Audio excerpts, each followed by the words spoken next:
The U.S. general announced that NATO would send soldiers to train Ukrainian soldiers.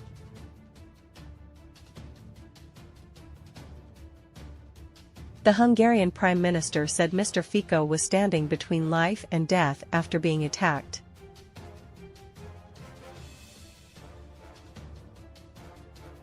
The Pentagon announced that Ukraine could only use American weapons on its territory.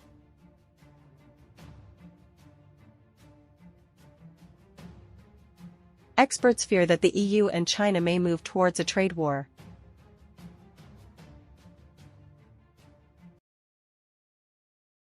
The U.S. general announced that NATO would send soldiers to train Ukrainian soldiers. The U.S. general said that NATO will send soldiers to train Ukrainian soldiers in the future, even though this could escalate the conflict with Russia. Charles Brown, chairman of the U.S. Joint Chiefs of Staff, said on May 15 that NATO's deployment of military trainers to Ukraine seems certain to happen. "We will get there eventually, after a while," General Brown told reporters while on a plane to the NATO conference in Brussels, Belgium. According to him, doing so at this time would put NATO trainers in danger and force Ukraine to consider using precious air defense systems to protect alliance soldiers, instead of its own facilities. Kiev's important infrastructure on the battlefield.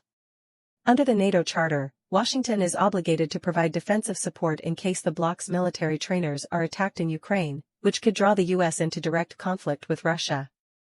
Ukraine currently has a serious shortage of manpower, and the country's army is increasingly losing ground on the front line, in the context of Russian forces stepping up their offensive to take advantage of the time that U.S. military aid has not been delivered. Kyiv officials have asked Washington and other NATO countries to help the country train 150,000 recruits closer to the front line, so that additional forces can be quickly deployed to the battlefield. Many of Kyiv's soldiers have been trained by NATO countries since the beginning of the war, but this is conducted outside Ukrainian territory. The U.S. government has so far refused to respond to President Volodymyr Zelensky's request to send troops to train soldiers. A senior U.S. official on May 16 reaffirmed Washington's position on not deploying U.S. soldiers to Ukraine, including military trainers. President Joe Biden's administration also previously called on NATO members not to send soldiers to this country. Meanwhile, some other members of the bloc have a more open view.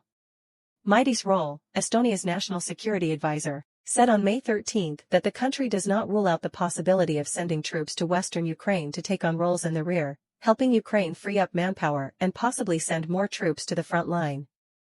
Lithuanian Foreign Minister Gabrielius Landsbergis last week also supported the idea of sending NATO soldiers to Ukraine to train indigenous soldiers. "Our army used to train Ukrainian soldiers before the conflict broke out.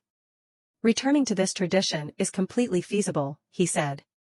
French President Emmanuel Macron announced on May 2 that the country could send troops to Ukraine if Russian forces broke through the lines of Kyiv and Paris, and President Zelensky's administration requested help. Mr. Macron previously said that the West does not rule out the possibility of sending troops to Ukraine, although he admitted that no consensus has been reached on this issue.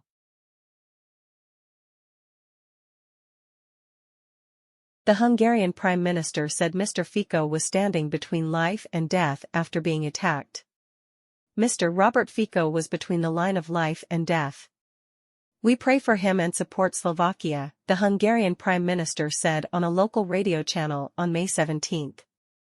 Speaking on a local radio channel on May 17, Hungarian Prime Minister Viktor Orbán said that Slovak Prime Minister Robert Fico was between life and death, 2 days after a shooting that shocked Europe. "We pray for the Prime Minister and support Slovakia. We hope the Prime Minister recovers quickly and returns to work soon." Mr. Robert Fico is between life and death, Hungarian Prime Minister Viktor Orbán said on a local radio channel on May 17.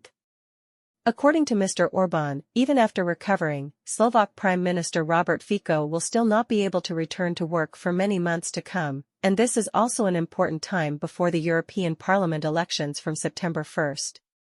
6 to 9 to 6 next. The Hungarian politician said that European countries are on the eve of 2 highly influential elections, the European Parliament election and the U.S. presidential election. The European Parliament elections will determine the membership structure of the European Parliament, and at the same time, the U.S. presidential election may decide the course of war and peace in Europe, he said. Mr. Orbán added. In that situation, we really need Mr. Robert Fico and a Slovakia that supports peace. The shooting happened right after Mr. Fico had a meeting with the country's cabinet in the city of Handlova on May 15.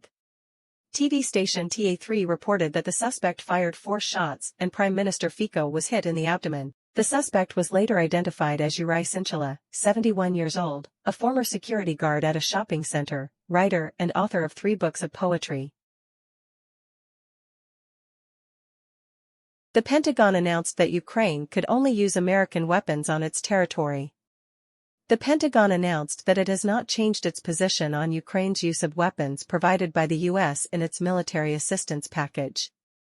Ms. Sabrina Singh, Deputy Press Secretary of the Pentagon, was asked in a recent meeting whether the U.S. would change its approach and stop restricting Ukraine to only using weapons provided by the U.S. within its territory after Russia started the offensive in Kharkov or not. Ms. Singh said the U.S. position remains unchanged. Yes, we have not changed our position. We believe that the equipment and capabilities that we and other countries are providing to Ukraine should only be used to regain territory under Ukraine's sovereignty. Ms. Singh emphasized. Ms. Singh added that the U.S. requests on this issue were very public. Ms. Singh noted that U.S. Secretary of Defense Lloyd Austin discussed with Ukrainian Defense Minister Rustem Umerov how best to use weapons provided by the U.S. And we believe that it is Ukrainian territory, Ms. Singh added. During his visit to Kyiv, U.S. Secretary of State Antony Blinken, commenting on the issue of Ukraine using weapons provided by the U.S., also stated that Washington, as before, does not allow the use of weapons provided by the U.S. to attack Russia. Experts fear that the EU and China may move towards a trade war. Representatives of EU businesses operating in China expressed concern that the bloc and Beijing could move towards a trade war. SCMP reported that Jens Escalate, president of the EU Chamber of Commerce in China, on May 16 expressed concern that the European Union and China are on the brink of a trade war, when economic tensions between the two sides are at a high level. All-time high. The EU Chamber of Commerce in China is a non-profit and non-governmental organization established to support and represent the interests of European Union companies operating in China. In recent months, the European Commission has launched a series of investigations related to trade with China. The EU expressed dissatisfaction with what it described as China's unwillingness to expand market access for European companies and Beijing's continued use of subsidies. For this country's industry, this could cause unfair competition. The most prominent investigation related to subsidies in China's electric vehicle industry will end in early June. In July, the EU may impose taxes on cars imported from China. Mr. Jens Escalate said, based on historical precedent, I am concerned that there will be retaliation from China.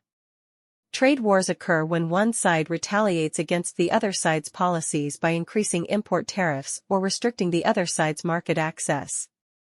Mr. Escalate warned that tit-for-tat moves could cause China-EU relations to plummet and will harm bilateral trade. He hopes the urgency of the situation will bring the two sides to the negotiating table. However, he is not optimistic that everything can be resolved in time. In recent times, the EU has conducted investigations in a series of areas of cooperation with China such as railways, solar energy, wind power and technology.